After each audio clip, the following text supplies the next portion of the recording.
You know, the hardest part about doing this sometimes is just picking stuff to review. I mean, look at all this. I got so much to choose from. Sometimes I don't even know where to begin. No. No.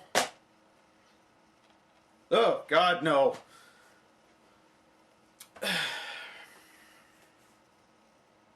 Computer! Oh. I'm having trouble picking something to review. You got any suggestions? What? No, I can't do a Ghibli movie. I already did their worst movie. Everything else they've done has been pretty good, and... Wait, why is Ghibli in quotation marks? Oh God, no, not that! Ugh, Warriors of the Wind. Of all the things that should have stayed buried, this had to come back from the dead to bite me in the ass. For those of you wondering why I'm showing footage of the Miyazaki film Nausicaa of the Valley of the Wind, it's because, essentially, that's what Warriors of the Wind is. You see, after Nausicaa's success in Japan in 1984, it was brought over to the US by American production company New World Pictures. The result was one of the most poorly handled English version of an anime ever, which included name changes and the editing out of over 30 minutes of footage. Footage of which New World referred to as slow moving. If by slow moving they mean incredibly important, then yes, that's exactly what they did. And incidentally, Nausicaa is my favorite Studio Ghibli movie. It's an epic story about the sins of war, humanity's impact on the world, and what happens when man tries to play God. In my opinion, it's Studio Ghibli's best work. Now let me make one thing perfectly clear, alright? I don't have a shit fit whenever an anime is translated into English, alright? I'm not one of those kinds of fans. I can enjoy the English version of an anime just as much as the original Japanese version. But what happened to this is going way too far, as you shall soon see. Alright, let's take a quick look at the box. We'll start with the back, where you see two incredibly vague screenshots in the movie title in blinding red on a green background. Then we have this long quote-unquote summary. What's this? A futuristic? It's got typos! Fuck it, I'm not gonna read this. Alright, time to take a look at the front. Oh, fucking epic, right? More like misleading. For those of you not familiar with the movie, there is no guy riding a flying horse, no cyborg laser-wielding Grim Reapers. This guy is kinda sorta in it for a second, but he's definitely not part of a band of young warriors. And there's Nausicaa all the way up in the corner. Yeah, just shove her up there. It's not like she's the main character or anything. Then there's the guy in the middle, or as I like to call him, the most awesome man on the planet. He apparently single-handedly tamed one of the giant monsters from the movie that nearly destroyed civilization. Wow. Just wow. I know this was the 80s and everything needed to look post-apocalyptic and badass, but where the hell did they come up with this? Clearly they did not see the movie, and this cover art is legendary. Mostly due to the fact that it's full of lies! Lies! They filthy earth boy lies! Well, there's no use putting it off any longer. And much like the guy on this box art, I too must tame an unholy beast. Here's Warriors of the Wind. Boo! Sorry. The movie opens to a lone traveler wandering through a village destroyed by spores from a place called the Toxic Jungle. A place with poisonous plants that nobody can survive in without a gas mask. We then cut to the main character, Nausicaa, flying on her glider, which, let's face it, has no safety features whatsoever. Yeah, it looks cool, but you're pretty much holding on for dear life when you fly that thing. Oh, and remember what I said about name changes? Well, in this movie, Nausicaa is referred to as Xandra. Yeah, Xandra. It sounds like the name of someone's D&D character. I'd like to remind everyone to please hold their rage for the comment section once the video is over. She's come to the Toxic Jungle to gather some samples. In the Nausicaa version, we get an extended scene of her monologuing and admiring the beauty of the jungle despite its lethality to humans. But that's stupid, so let's fast forward to some action. The traveler from before is being chased by a giant creature. In Nausicaa, it's called an ohm, but in Warriors, it's called a gorgon. Because it totally looks like a gorgon. Xandra uses some flashbangs to stun it, Then she revives it so it can go on its way. She then meets up with the warrior whose name is Yuppa. In Nuzuka it's pronounced Yupa, but I'm gonna assume that's just a semantics error. There's far too many things wrong with this movie for me to start nitpicking. Now in Warriors, Xandra refers to him as her uncle, but in Nuzuka I don't think they're related. So I don't know what that's all about. Anyway, it seems the Gorgon was after Yuppa for killing another insect to rescue this little guy. Yeah, the Gorgons don't like it when humans kill things, but it's not really explained well. So after Xandra makes friends with our token anime cute thing, they head for their home in the Valley of the Wind, a land that's naturally protected from the toxic jungle. In Nuzuka, there's a scene where Yuppa is greeted by the villagers, and we get to see some very nice scenery in the valley, but why is that important? Later on that night, they sit down with Xandra's father, the ailing King Zeal, known as Jiru in Nuzuka, but again, nitpicking. We learn about Yuppa's quest to find a mystic who wears blue who is prophesied to bring peace to the world and end the threat of the toxic jungle. At least they left that part in. Suddenly, a foreign airship is being attacked by insects and crashes in the valley. The only survivor is a princess from a land called Placida who was taken captive.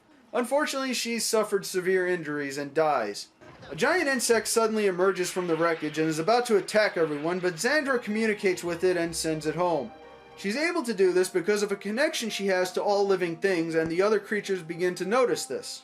The next day, a large mysterious object is discovered in the wreckage of the ship.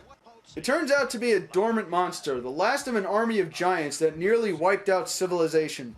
Hey look, it's the thing from the cover art. It turns out that the ship was from a kingdom called Temecula, and their military stole this from Placida and took their princess hostage. Now, in both versions it's not very clear exactly what these monsters are, but I assume they're some kind of genetically engineered bioweapon that got out of control. Suddenly, the Temecula's army invades the valley, and a group of them assassinate the king. Xandra calmly expresses her feelings about this by promptly beating the shit out of these guys. I love the way her hair flares up like she's about to go Super Saiyan.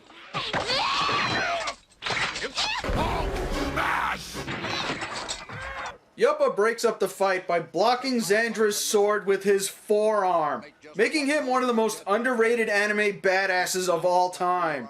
The Temecula's queen named Selena tells everyone that they want to awaken the dormant giant and use it to destroy the threat of the toxic jungle once and for all. Xandra surprisingly requests that the valley surrender to them to avoid any more senseless killing, so the army commandeers the valley. Alright, so far between the two versions, Warriors has had a few proper name changes, some minor deleted scenes, and a few little tweaks here and there, but essentially it's still been the same movie. Up to now, because what follows is probably the biggest edit in the movie, and it changes everything. In the original version, Yuppa goes looking for Nuzuka, and he discovers her in a secret room where she had been conducting experiments with plants from the toxic jungle and has discovered that they themselves are not poisonous. It turns out that it's the soil that's polluted and is causing them to give off harmful toxins. When cultivated with clean soil and water, they're just ordinary plants. This is significant for several reasons. First, it explains why she was risking her life collecting samples in the beginning of the movie. Second, it proves that there's a better way of getting rid of the toxic jungle than blowing it up, giving the original version some environmental undertones. Third, Nuzuka explains that she started doing this in hopes to find a cure for her father, who had been made sick by the air from the toxic jungle, but why is that important? And lastly, during this scene, Nuzuka has a moment of grieving for her father, as well as having deep regrets for losing her temper and beating the hell out of those guards. But this was cut out because showing fragility in a strong character is stupid! Keep in mind that if you're watching the Warriors of the Wind version, you never see this, alright? You don't know anything about what just happened, and yes, it will come into play later on. Queen Selena heads back to Temecula and takes Xandra, a villager named Axel, and a few other villages with her. They get attacked by a Placida ship and are forced to bail out and land in the toxic jungle. The queen pulls a gun on them, and remember, the Gorgons don't like guns, so a few of them show up to check things out. They communicate with Xandra with a method that I'm sure inspired inappropriate fan art, but we're not going to get into that. Then they leave. We cut to the Placida pilot getting attacked by the insects, and Xandra shows up to save him. She's there because in Nausicaa, the Ohms told her that he was in trouble, showing that even though they have issues with humans, they still don't want to see them get killed. But that's not important. They crash into some quicksand and sink. In the Nausicaa version, we see a flashback of her as a child and how the villagers didn't understand her abilities, but that's just stupid. They wake up in a cavern under the jungle. The boy identifies himself as Milo and is the brother of the princess who died in the ship crash. After the introduction, Xandra wanders off for a bit and monologues about world peace or something. In Nausicaa, she admires the area and how it has pure air and clean water, thus confirming her research. But without that scene from before, none of that would have made any sense, so they probably just made some shit up for her to say. Also, there are extended scenes of Asbel and Nausicaa talking, including her telling him about what happened to his sister. But why is that important? Back at the valley, the group from the crash reunite with Yuppa, and he and Axel go off to look for Xandra. In Nausicaa, we get scenes of the villagers frantically burning down trees in the valley that have been infected by the toxic jungle. We didn't see this because it's too slow moving. Xandra and Milo head off to Placida to find it in ruins. They meet a group of survivors that plan to take out the Temekian army and the giant by luring the insects to the valley. Xandra tries to run, but they stop her and take them both prisoner. In mid-flight, Xandra meets Milo's mother and she helps her escape. Suddenly the ship is attacked, seems to be a theme here, and gets boarded by Temekian soldiers. Xandra gets away and meets up with Yuppa and Axel. Yuppa then leaps onto the ship and goes Chuck Norris on the soldiers. Yeah, Lord Yuppa fucks your mother and makes you watch. Axel and Xandra head to the valley and discover a stampede of Gorgon being led on by a captured baby. Axel goes to warn everyone about the stampede while Xandra tries to stop the ship carrying the baby and gets injured in the process. While trying to reason with it, her clothes get stained blue by its blood. After it calms down, she politely asks the guys flying the ship to give them a lift. Back at the valley, the queen awakens the giant, and apparently it's made of melting ice cream. It fires upon the Gorgons and then falls apart. So much for the almighty warrior. More like the puddle now. Xandra shows up with the baby, but the Gorgons are so angry that they run them over. But then they realize that she was just trying to stop them, and after realizing what they did, they calm down and bring her back to life. And yes, in case it wasn't obvious, she's the mysterious person in blue that's supposed to bring peace to the world. The peasants rejoice, and the movie abruptly ends with a shot of a plant growing, symbolizing hope for the future. In Nausicaa, the credits roll with some scenes of people rebuilding the valley and the military leaving. But why would we want to be left with any kind of closure? That's just dumb. So that's Warriors of the Wind. What a shameful thing to do to such a good movie. Poor editing, important scenes cut out, and I didn't even have time to talk about the subpar voice acting. But if I could say one good thing about this, it's that I became a fan of this because of this. I saw Warriors as a kid and I loved it. I didn't understand a lot of it, but I did enjoy it. Then when I got older, I thought maybe my adult brain might comprehend this better, so I watched it again.